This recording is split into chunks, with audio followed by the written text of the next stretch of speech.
If you've ever wanted to start a podcast show, today's episode could be really interesting for you. Or if you've been following along on my journey for a few weeks, few months, or maybe the entire 4.5 years I've had this podcast show, today should be a fun look into me, which I don't really like talking about me much on this show. I really focus on wine. 100% of the time, I'm only talking to winemakers. I'm sharing about wine topics, but I really don't talk about me that much. And today I'm going to do something a little different because it is my 200th episode, which is really exciting. I still can't believe that I've been podcasting now for 4.5 years and that I have 200 episodes. It's crazy. So I thought it would be fun to tell you all a little bit about why I started podcasting, share some of the fun lessons I've learned along the way, and hopefully you get a little bit of insight into the face behind the wine CEO. So let's dive into today's episode.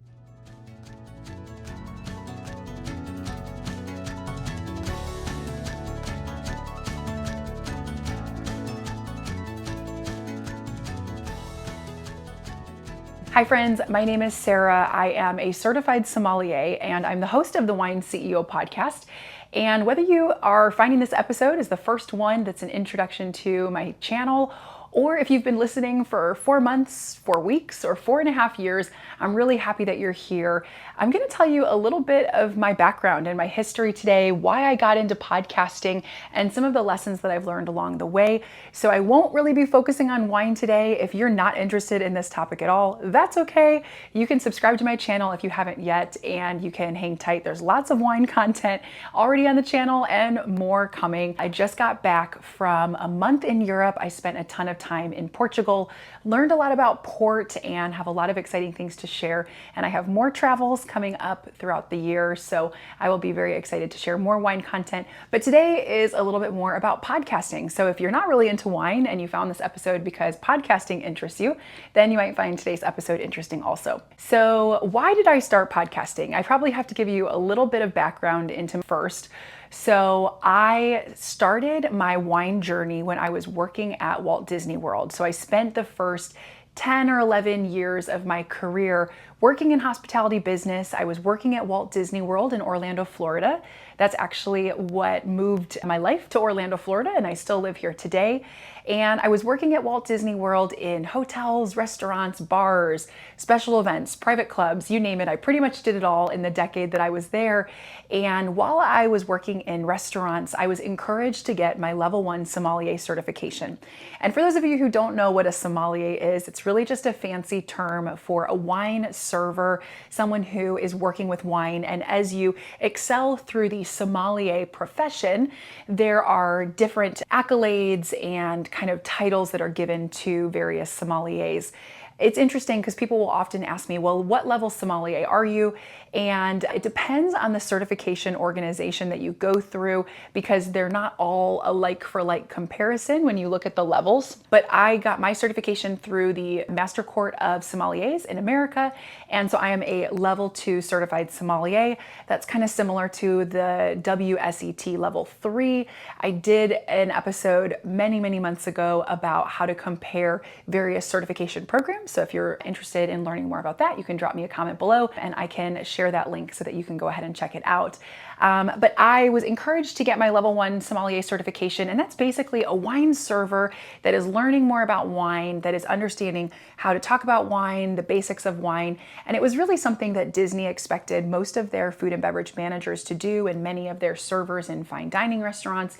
So I took that class and really expected that to be kind of the end of my wine education journey. But as I was taking the class, I absolutely fell in love with wine. I had been drinking a little bit of wine here or there, but I was in my early 20s and I hadn't been exposed to it much yet. And through that class, I really learned how much I appreciated wine. I love travel, I love other cultures, and wine is a great way to be able to experience other cultures and cuisine, to understand the history of a place. And I actually oddly fell in love with the geography side of wine, also learning about soil types and regions and climate and what makes wine really unique to a particular region. So I just fell in love with everything wine related, and I decided I wanted to continue pursuing my wine studies. So I was a little ambitious and I decided I was going to sign up for the test right away. The level 2 test was 3 months after my level 1 test, but I was confident since I breezed through level 1 that I would be just fine for level 2. And I had a bit of a wake-up call when I took the level 2 exam 90 days later, and I failed. I did not pass, and it was one of the hardest tests I've ever taken. For those of you who aren't familiar, the level 2 certified sommelier exam has 3 portions to it. There's a written exam with multiple questions, so you have to go through multiple choice, fill in the blank, true and false. So you have a written exam. Then you have a practical exam where you actually serve for about 20 to 30 minutes. If I remember correctly, it might have been a little bit shorter, but you actually serve a master sommelier. They ask you a lot of questions. They're grilling you about what wines you would pair with particular dishes, how you would make a cocktail, what beer you might serve with a wine. So there's a whole bunch of information they can test you on.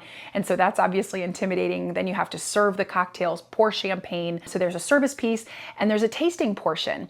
And the tasting portion is very intense. You get 2 white wines and 2 red wines. You know nothing about them, and you have to taste them, describe the flavor notes, the characteristics of the wine, and then you have to be able to correctly assess the grape variety, the region, and the vintage. So definitely a very challenging exam, and after I failed the first time, I was committed to pass. So I signed up for the test 6 months later, and I studied my butt off for 6 months, and I passed. And I was so excited because I, in that 6-month time period, had gained so much knowledge. I had really studied and worked so hard to gain all of this incredible knowledge. And once I passed, I had so many people asking me a lot of questions, and they were kind of the same questions over and over again. People would ask me, I'm in the grocery store and I need to pick out a bottle. How do I know if it's a sweet wine or not? How do I know if this is going to be a really bold wine or not? People would ask me about pairings. I'm having pizza with my friends tonight. What wine should I order? Or, I want to buy a bottle of wine for my boss as a Christmas gift. So I was getting a lot of these same questions over and over again. And at the same time, I also realized that I had acquired all of this knowledge, and it was like a language. If you don't use it, you lose it. And I started realizing that even just in my everyday work at Disney, where I was serving wine, I was pairing wines on food menus, I was working with distributors, I still wasn't really staying on top of all that I had learned. And I was afraid I would lose all of this amazing knowledge. So I actually had a food blog years ago. I'm not even going to give the name of it now because it was so long ago. I don't want you guys to go look it up. But I had a food blog, and I had always been a foodie. I loved taking pictures. And with the blog, I would do a write-up on the recipe that I was posting. And over time, I just felt like it wasn't for me. And I think what I realized, fully transparent here, is that I like talking more than I like writing. I've never been a big reader. I enjoy reading now, but growing up, I wasn't a huge reader. And so writing just didn't come as naturally. I'm not as much a storyteller in written word. But when it comes to speaking, to spoken word, I communicate really clearly that way. So I decided, instead of trying to do a wine blog, why not try a wine podcast? And this was just before COVID. So this was before podcasting had really become big, when everyone else was getting really excited to start a podcast during COVID. I had the idea the fall before COVID.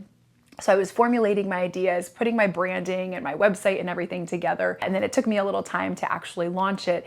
But I put together the Wine CEO, and I started off as just an audio podcast. So YouTube came about a year later, and I'll explain why in a little bit, but I started off with just an audio podcast. I was recording in my closet with a very simple microphone and my laptop, and I started creating wine content, and I really wanted to be able to share my knowledge and help others learn and grow. CEO in the Wine CEO stands for community and empowering others. And it's always been my goal with this brand to build a community of individuals who just want to learn about wine in a really fun and approachable way.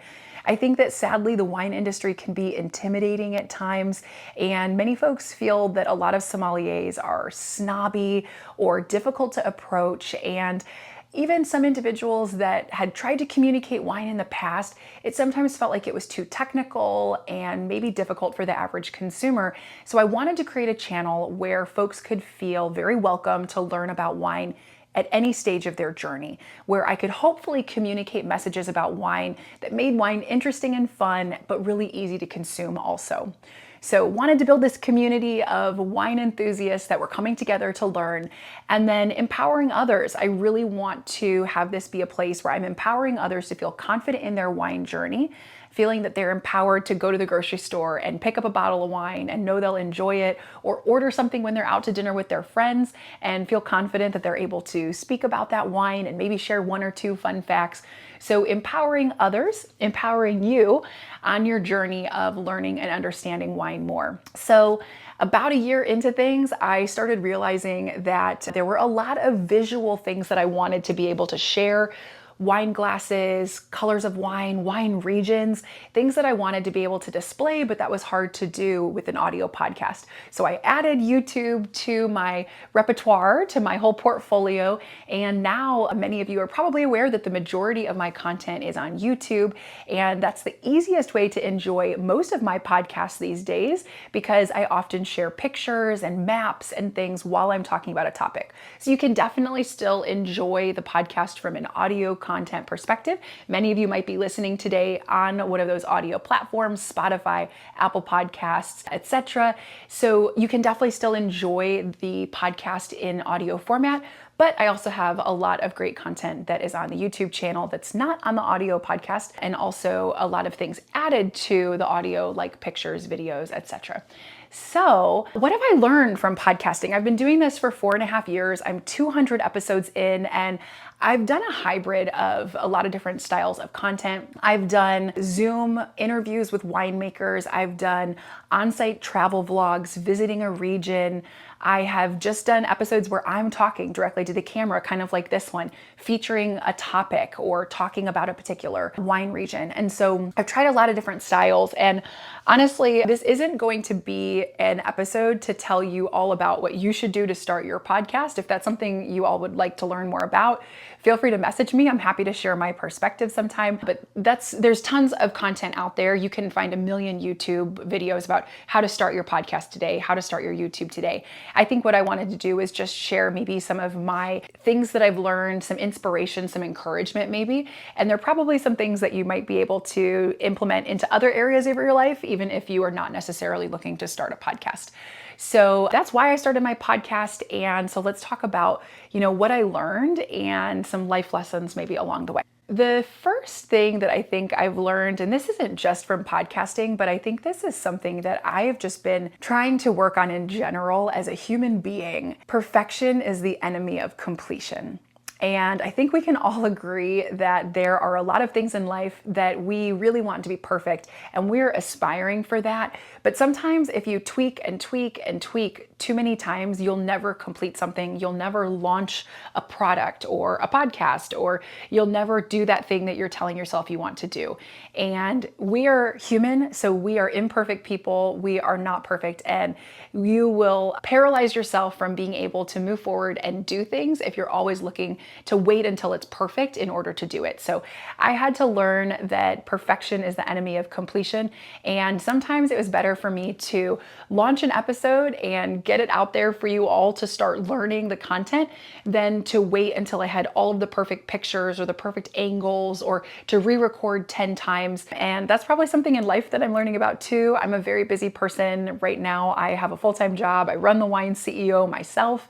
I'm in graduate school. I'm very social with my friends and family. I'm very active in my church. So I have a lot of things going on. And so I have to be able to rest in the fact that it's okay if I can't make things perfect every time. Sometimes it's better to complete them at 99% or 98%, because that way I can be present for more people and achieve more things instead of paralyzing myself. And it's hard because I'm a perfectionist. I'm type A. I really want everything to be done exceedingly well. But I've had to let some of that go and know that I'm not perfect, and so things will not always be perfect, but it's okay to complete it and move forward anyway. This one is also something that is true throughout all of life, not just in podcasting, but you have to be true to your own voice. And I think there's kind of two parts to this. First of all, you have to find your voice. You have to figure out what you're passionate about, what you feel confident saying, trusting yourself that you know you're an expert in a topic. We all have something that we know well that we can share with others, right? If you have a passion for something, if you're excited about something, that is something that you have to pour yourself into, and you can share that with others, right? And so finding your voice in that, figuring out what you're confident in, how you want to share things, how you want others to perceive you, I think is really important in life, not just in podcasting. And I had to find my way. And early into my podcast, I tried some different styles, and I had to figure out kind of how I wanted others to view the Wine CEO podcast and view myself as the host. And that took a little time for me to really feel confident in what I wanted my branding and my voice to be. And the other half of that is really, how do you do that and not compare yourself to others, right? Whether it's in podcasting or in life in general, we often find ourselves comparing our journey, our voice, our success, or whatever to other people. And I really have had to work over the last 4.5 years as I've built my podcast to stay true to my voice and the thing that I know is how I want to be perceived and how I want to present myself, instead of being distracted by shiny objects, right? Seeing how other people are finding success in their own way, of maybe even taking on wine communications in a particular path or direction that I knew wasn't true to how I wanted my voice to be. And so just reminder in life that you are unique, you are beautiful as you are, and don't lose your unique voice chasing those shiny objects and trying to compare yourself to others, because I fell into that a couple times in my early years of podcasting. And I have to remind myself, even still today, that I have a unique voice, and that's something that I need to stay true to and not change that just because I think it could maybe, I don't know, give me more likes, or I see others being successful doing something with that. I think it's really important to stay true to yourself, because then you're authentic and genuine, and that's how people build trust with you. And that kind of leads me to the next learning that I had. Building trust takes time. And I think with any new journey, whether that's starting a business, building a relationship with someone or a family, starting a podcast, earning trust takes time. And that's not something that I was by any means surprised by or upset about, but it's something that I've learned over the years, and something that I think has been a really valuable lesson, that the more you pour into others, the more you build trust with them, and the more you're genuine and you show up in a genuine way over and over, the more it builds trust with others, friends, coworkers, just relationships in general, right? But definitely with an audience, like in this case. And I have been blown away by the love and support over the years by this community. I took a sabbatical last year where I just needed a few months to catch my breath. I had been running nonstop, posting a podcast every single Wednesday for over 3 years. And that on top of my full-time job and a lot going on, I felt a little burnt out. And so I took a short sabbatical. And honestly, throughout that time, I got so many kind messages of encouragement. When I came back, the overwhelming amount of love was just so encouraging.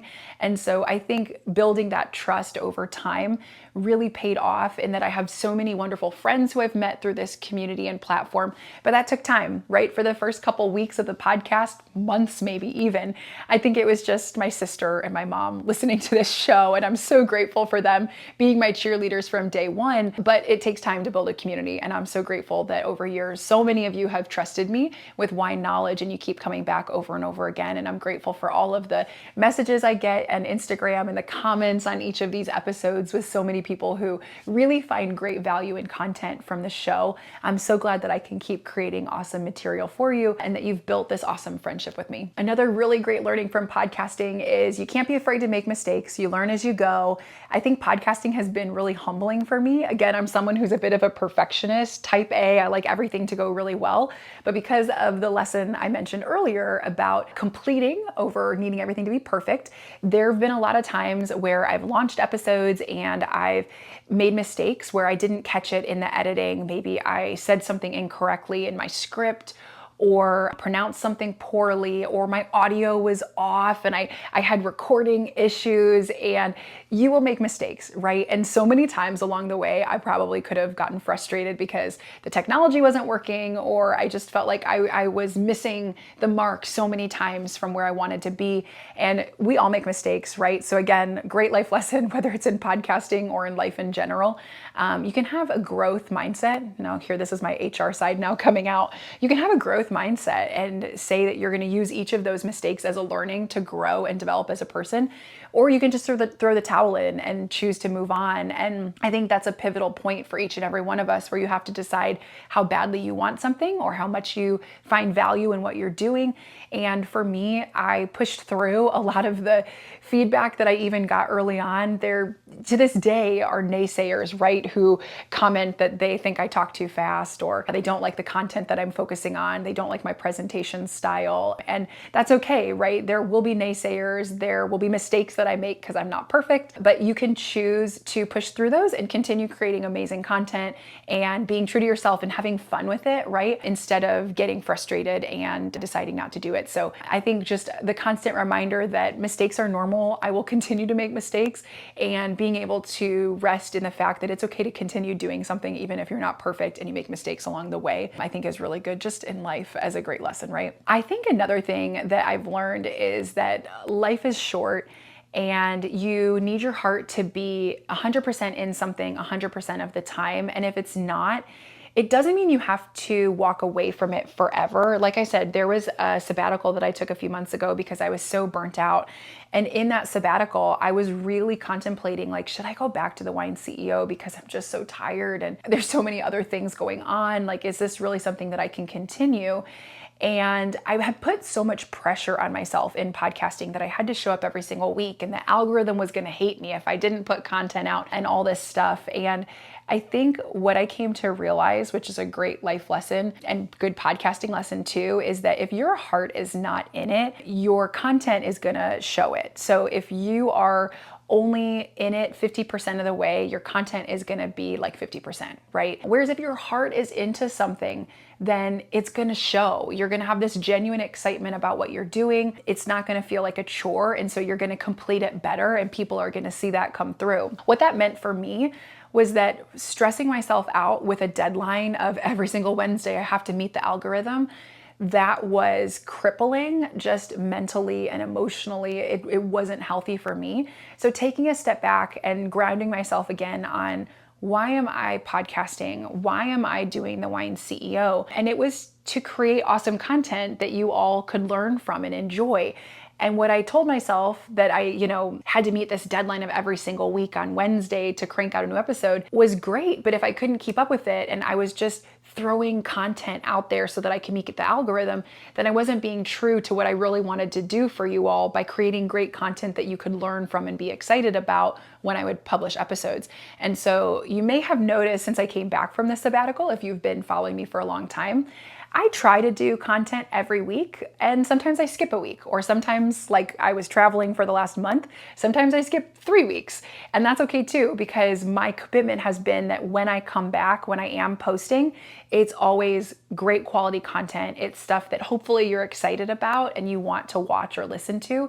To me, it makes more sense to crank out 1 or 2 episodes a month that I'm really proud of and that I know are going to be valuable, than for me to just throw quick content out that is not necessarily going to be exciting. So I think I had to learn that it's okay to put deadlines on yourself, but don't pressure yourself to have to fit a certain timeline or mold if your heart is not in it. Because if your heart's not in it, then the content is going to show. And probably in the same way in life, if your heart is not in something and you're not showing up 110% for it, then your friends or family or job or whatever, they're going to know, they're going to feel it. And so you have to figure out what could be best for you in that scenario. For me, it was taking a step back, looking at how everything was structured and reprioritizing my time to make sure that if I was going to show up, it was going to be quality times when I showed up, instead of prioritizing the quantity and having it be less impactful. So just another quick podcasting lesson that,